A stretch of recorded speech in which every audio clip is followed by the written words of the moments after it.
చూడండి ఇక్కడ maximum identification of the parameter sales organization లెవెల్లో ఇది బ్యాచ్ మేనేజ్మెంట్ ఉంటే కనుక ఇది మెయింటైన్ చేసుకోవచ్చు అండి. ఇది మెటీరియల్ టైప్ అండి. మనం ఏ మెటీరియల్ టైప్ ఉంటుందో ఇక్కడ గో టు న్యూ ఎంట్రీస్ మన సేల్స్ ఆర్గనైజేషన్ లెవెల్లో. సో మన సేల్స్ ఆర్గనైజేషన్ వచ్చి Cadbury's sales organization. So distribution channel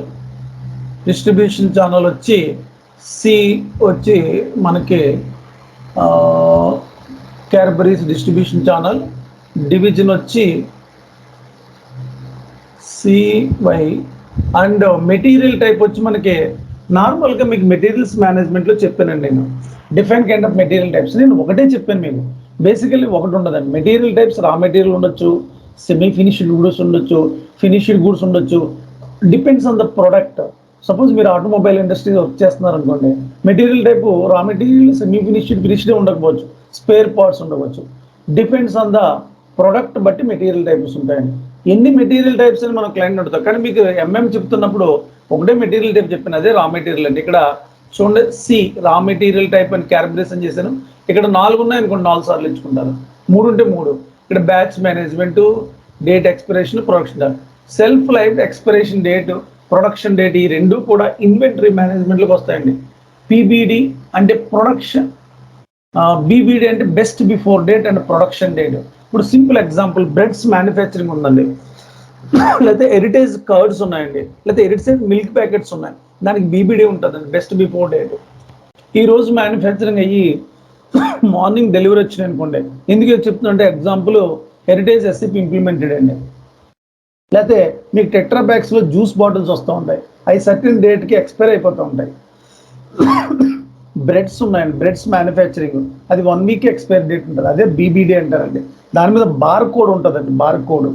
ఇది చూసుకోండి, మీకు రత్నదీప్ కానీ గెన్షామ్ సూపర్ మార్కెట్స్లోకి వెళ్ళినప్పుడు కొన్ని, లేకపోతే లల్లు సూపర్ మార్కెట్స్కి బిగ్ సూపర్ మార్కెట్స్లో ఉంటాయి చూడండి, యోగర్ట్స్ కర్డ్స్, చాక్లెట్ కర్డ్స్, లేకపోతే కర్డ్స్ ఉన్నాయండి. ఆ కర్డ్స్ ఎప్పుడు కూడా తక్కువ లిమిటెడ్లోనే సప్లై చేస్తారండి కస్టమర్కి. కారణం ఏంటంటే అవి 3 డేస్ నుంచి ఉండవు, తర్వాత ఎక్స్పైర్ అయిపోతాయి. మీకు ఇంకా సింపుల్ ఎగ్జాంపుల్, ఒక సూపర్ మార్కెట్స్లో పెద్ద పెద్ద సూపర్ మార్కెట్లు రత్నదీప్లో చూడండి, ఇప్పుడు లస్సీస్ ఉంటాయండి, స్ట్రాబెర్రీస్ ఇవన్నీ కూడా అన్నీ ఎస్ఐపి ఇంప్లిమెంటెడ్ అండి. ఇవన్నీ హెరిటేజ్కి సంబంధించిన ప్రోడక్ట్స్ ఎస్ఐపి ఇంప్లిమెంటెడ్. అది 3 డేస్ తర్వాత బార్ కోడ్లో మీకు స్వైప్ చేస్తే తీసుకోదండి, ఎందుకంటే ఎక్స్పైర్ అయిపోయింది, అది అమ్మకూడదండి.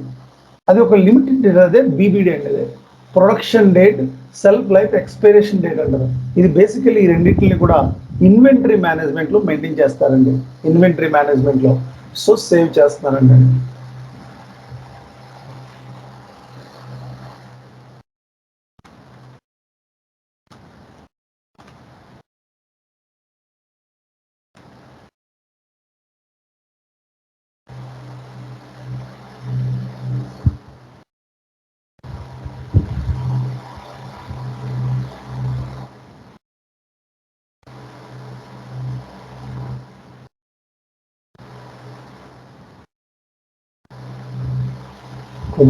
Go back. సపోజ్ ఇక్కడ మీకు 2 సేల్స్ ఆర్గనైజేషన్స్ ఉన్నాయనుకోండి, 2 టైమ్స్ ఉంటే 2 3 టైమ్స్ ఉంటే 3 టైమ్స్ ఇస్తారు. ఈ సేల్స్ ఆర్గనైజేషన్ ఎందుకంటే మీకు ప్లాంట్కి అసైన్ అయింది కదండి, ఆ ప్లాంట్ లెవెల్లో ప్రొడక్ట్ ఎన్ని రా మెటీరియల్ టైప్స్ ఉన్నాయి, ఇక్కడ మెటీరియల్ టైప్స్. ఇది నేను నా మెటీరియల్ టైప్ తీసుకున్నాను, మీ మెటీరియల్ టైప్ మీరు తీసుకోవాలి. సపోజ్ మీకు వేరే మనకి ఎలా తెలుస్తుంది వేరంటే ఎంఎం కన్సల్టెంట్కి మెయిల్ చేయాలి, how many kind of material types in this plant లెవెల్లో, ఎన్ని మెటీరియల్ టైప్స్ వాడారు. ప్లాంట్ లెవెల్లో ఉంటుందండి మెటీరియల్ టైప్స్, ఎందుకంటే ప్రతి మాస్టర్ డేటా ప్లాంట్ లెవెల్లో మాస్టర్ డేటాస్ ఉంటాయండి. ఇప్పుడు మనకి ప్లాంట్స్ 3 ఉన్నాయనుకోండి, 3 master data templates, 3 material master data templates ఉంటాయి. అలాగే 3 కస్టమర్ మాస్టర్స్ ఉంటాయి, 3 వెండర్ మాస్టర్స్ ఉంటాయి, 3 జిఎల్ మాస్టర్ డేటా టెంప్లెట్లు ఉంటాయి. ఇండివిజువల్ ఫైనాన్షియల్ స్టేట్మెంట్స్ కోసం కంపెనీ కోడ్ ఒకటి ఉందనుకోండి, ఒక మాస్టర్ డేటా ఉంటుంది జిఎల్ అకౌంట్స్. కంపెనీ కోడ్ 3 ఉన్నాయనుకోండి, 3 మాస్టర్ డేటా ఉంటాయి. మనకి కస్టమర్ మాస్టర్స్ ఉన్నాయనుకోండి, 3 మాస్టర్ డేటా టెంప్లెట్స్ ఉంటాయి, 3 కంపెనీ కోడ్లు ఉంటాయి. మనకి ఇప్పుడు ప్రజెంట్ ఒకటే కంపెనీ కోడ్ చేసాం, రియల్ టైంలో definitely more than company code ఉంటుందండి. ఇప్పుడు సేల్స్ ఆర్గనైజేషన్ ఒకటే చేశాను నేను, ఇక్కడ ప్రాక్టీస్ పాయింట్లో ఫస్ట్ ఒక దాని గురించి ఎక్స్ప్లెయిన్ చేశాను, కానీ రియల్ టైంలోకి వెళ్ళాక డెఫినెట్లీ 2 or 3 సేల్స్ ఆర్గనైజేషన్స్ ఉంటాయి. Depends on the client requirement బట్టే మీరు ప్రాజెక్ట్ చేస్తారు. ఫస్ట్ ఒక 1 టైం చేయడం అలవాటు అయింది అనుకోండి, ఇప్పుడు రిక్వైర్మెంట్ గ్యాదరింగ్ ఏ ప్రాజెక్ట్కి వెళ్ళినా తీసుకున్నాక ఒకసారి చేయడం కన్ఫిగరేషన్ అలవాటు అయితే సెకండ్ టైము నెక్స్ట్ మళ్ళీ బ్యాక్ వచ్చి న్యూ ఎంట్రీస్కి వెళ్ళి అదే ట్రాన్స్పోర్ట్ రిక్వెస్ట్ నెంబర్లో సేవ్ చేస్తారండి. మ్యాక్స్ టు మ్యాక్స్ ఒక కన్ఫిగరేషన్ కంపెనీ కోడ్ చేసిన సెట్టింగ్స్కి 2-3 కంపెనీ కోడ్లు ఉన్న హార్డ్లీ మీకు 1 వీక్ డిఫరెన్స్ ఉంటుంది అంతే. మీ బ్యాక్ వచ్చి మళ్ళీ న్యూ ఎంట్రీస్కి వెళ్ళి మళ్ళీ చేస్తారు, సేవ్ చేస్తారు అంతే. సో ఎన్ని కంపెనీ కోడ్లు ఉన్నా మనం చేసుకోవచ్చు అండి ఎన్ని. బట్ అయితే కంపెనీ కోడ్ సెట్టింగ్స్ కానీ ప్లాన్ సెట్టింగ్స్ కానీ మీరు చేయరు. బట్ అది ఏ ఇన్ఫర్మేషన్ కావాలన్నా ఎఫ్ఐ వాళ్ళకి మెయిల్ చేయాలి, ఏ ఇన్ఫర్మేషన్ కావాలన్నా ఎంఎం వాళ్ళకి మెయిల్ చేయాలి. ఎందుకంటే మీ మాడ్యూల్ బేసికల్లీ ఈ 2 మాడ్యూల్స్తో ఎవ్రీ డే ఇంటరాక్షన్ ఉంటుందండి. ఏ క్లారిఫికేషన్ కావాలన్నా ఓన్ డెసిషన్ తీసుకోకూడదు, కంపల్సరీ ఎఫ్ఐ వాళ్ళకి మెయిల్ చేయాలి. లేకపోతే ఎందుకంటే టీం అంతా మీరంతా ఒక చోటే ఉంటారు. సమ్టైమ్స్ మీరు ఇంటర్నల్ డిస్కషన్ కూడా చేసుకోవచ్చు.